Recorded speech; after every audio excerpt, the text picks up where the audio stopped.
Welcome to bio world now. Transport in plants के इस video में हम लोग प्लांट्स में फूड के ट्रांसपोर्ट के प्रोसेस को डिस्कस करेंगे।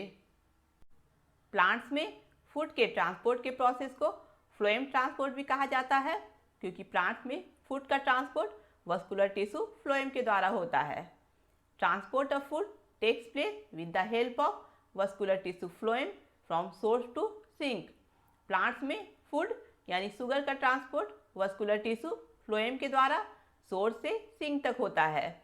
यहाँ सोर्स का मतलब है प्लांट्स का वो पार्ट जहाँ फोटोसिंथेसिस के द्वारा फूड का सिंथेसिस होता है, यानी प्लांट्स का ग्रीन पार्ट जैसे लीव्स फूड का सोर्स है। और सिंक का मतलब है प्लांट्स का वो पार्ट जहाँ फूड की ज़रूरत होती है या जहाँ फूड स्टोर किया जाता है, यानी प्लांट्स में एक्टिव ग्रोथ वाले एरिया और स्टोरेज ऑर्गन सिंक है। यानी प्लांट्स में फूड का ट्रांसपोर्ट फ्लोएम के द्वारा लीव से प्लांट्स के एक्टिव ग्रोथ वाले एरिया या स्टोरेज ऑर्गन्स में होता है। ट्रांसपोर्ट और translocation of food takes place by sieve tubes with the help of adjacent companion cells in both upward and downward directions. जैसा कि हम लोग जानते हैं कि फ्लोएम वस्कुलर टिश्यू में 4 टाइप के सेल्स होते हैं: sieve tubes, companion cells, phloem fibre और फ्लोएम पैरेन्काइमा। इन 4 टाइप के सेल्स में सीव ट्यूब्स और कंपेनियन सेल्स प्लांट्स में फूड के ट्रांसपोर्ट के प्रोसेस में इन्वॉल्व रहता है। प्लांट्स में फूड का ट्रांसपोर्ट सीव ट्यूब्स के द्वारा और कंपेनियन सेल्स के हेल्प से अपवर्ड और डाउनवर्ड दोनों डायरेक्शंस में होता है। फ्लोएम वस्कुलर टिश्यू में प्रत्येक सीव ट्यूब्स के साथ में कंपेनियन सेल्स अटैच रहता है। During transport of food substances are generally delivered to the storage organs of root, fruits and seeds and to the growing organs। क्योंकि प्लांट्स में food का ट्रांसपोर्ट फ्लोएम के द्वारा सोर्स से सिंक तक होता है, इसलिए फूड के ट्रांसपोर्ट के समय सब्सटेंसेस को जनरली स्टोरेज ऑर्गन्स जैसे रूट, फ्रूट्स और सीड्स और ग्रोइंग ऑर्गन्स में डिलीवर्ड किया जाता है। प्लांट्स में फूड के ट्रांसपोर्ट के लिए एटीपी के फॉर्म में एनर्जी की ज़रूरत होती है। प्लांट्स में फूड के ट्रांसपोर्ट के प्रोसेस को मास फ्लो हाइपोथेसिस कहा जाता है, क्योंकि प्लांट्स में फूड यानी शुगर का ट्रांसपोर्ट सोर्स से सिंक तक फ्लोएम के द्वारा बल्क में होता है। इसके अलावा फूड के ट्रांसपोर्ट के प्रोसेस को प्रेशर फ्लो हाइपोथेसिस भी कहा जाता है, क्योंकि प्लांट्स में फूड का ट्रांसपोर्ट टर्गर प्रेशर के हेल्प से होता है। In plants sugar is synthesized as glucose but transported as sucrose and stored as starch। Plant में शुगर यानी कार्बोहाइड्रेट फोटोसिंथेसिस के प्रोसेस के द्वारा ग्लूकोज के फॉर्म में सिंथेसाइज्ड होता है। इसके बाद ग्लूकोज सुक्रोज में कन्वर्ट हो जाता है, क्योंकि प्लांट में शुगर का ट्रांसपोर्ट सुक्रोज के फॉर्म में होता है और स्टोरेज के समय सुक्रोज स्टार्च के फॉर्म में कन्वर्ट हो जाता है, क्योंकि प्लांट में शुगर स्टार्च के फॉर्म में स्टोर रहता है। इस तरह से प्लांट में शुगर ग्लूकोज के फॉर्म में सिंथेसाइज होता है, सुक्रोज के फॉर्म में ट्रांसपोर्ट होता है और स्टार्च के फॉर्म में स्टोर रहता है। यहाँ हम लोग प्लांट्स में फूड के ट्रांसपोर्ट के प्रोसेस को यानी मास फ्लो हाइपोथेसिस या प्रेशर फ्लो हाइपोथेसिस को डिस्कस करेंगे।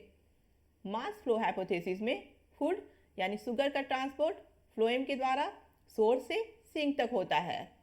सोर्स जैसे लीव्स में फोटोसिंथेसिस के द्वारा ग्लूकोज का फॉर्मेशन होता है, लेकिन प्लांट्स में शुगर का ट्रांसपोर्ट सुक्रोज के फॉर्म में होता है, इसलिए ग्लूकोज सुक्रोज के फॉर्म में कन्वर्ट हो जाता है। The sucrose moves into the companion cells and then transfer to sieve tube cells which produces hypertonic condition in the phloem. जब ग्लूकोज सुक्रोज के फॉर्म में कन्वर्ट हो जाता है तो सुक्रोज सोर्स जैसे लीव्स से कंपेनियन सेल में मूव करता है और कंपेनियन सेल से सुक्रोज सीव ट्यूब सेल में इंटर होता है, जिसके कारण सीव ट्यूब सेल में सुक्रोज का कंसंट्रेशन बढ़ जाता है, यानी सीव ट्यूब सेल में हाइपरटोनिक कंडीशन क्रिएट होता है। Water from the surrounding xylem moves into the phloem by osmosis and therefore pressure buildup in the sieve tube.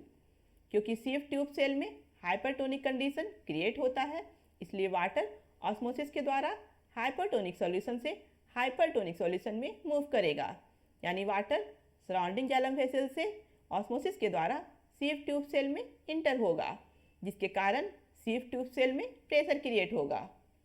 Due to this pressure food will move to the region of low pressure. Sieve tube cell में pressure के कारण food यानी sucrose high pressure वाले area से low pressure वाले area में move करेगा, यानी सुक्रोज उस सीव ट्यूब में मूव करेगा जहां प्रेशर कम होगा। Finally sucrose moves from phloem SAP to the storage or growing organs by active transport, and here sucrose is converted into starch। और finally sucrose active transport के द्वारा phloem sap से storage organ जैसे root या growing organs में move करेगा। क्योंकि plant में शुगर स्टार्च के फॉर्म में स्टोर रहता है, इसलिए यहाँ सुक्रोज स्टार्च के फॉर्म में कन्वर्ट हो जाएगा। क्योंकि सोर्स जैसे लीव्स प्लांट्स के डिफरेंट पार्ट्स में प्रेजेंट रहता है, और सिंक जैसे रूट, फ्रूट और सीड्स और ग्रोइंग ऑर्गन्स भी प्लांट्स के डिफरेंट प्लेसेस पर प्रेजेंट रहता है, इसलिए प्लांट्स में फूड का ट्रांसपोर्ट फ्लोएम के द्वारा सोर्स से सिंक तक अपवर्ड और डाउनवर्ड दोनों डायरेक्शंस में होता है। ट्रांसपोर्ट इन प्लांट्स का चैप्टर यहाँ कंप्लीट हो गया है। अगर आप लोगों को ये वीडियो पसंद आया है तो इसे लाइक करें, अपने फ्रेंड्स के साथ शेयर करें और मेरे चैनल को सब्सक्राइब करें।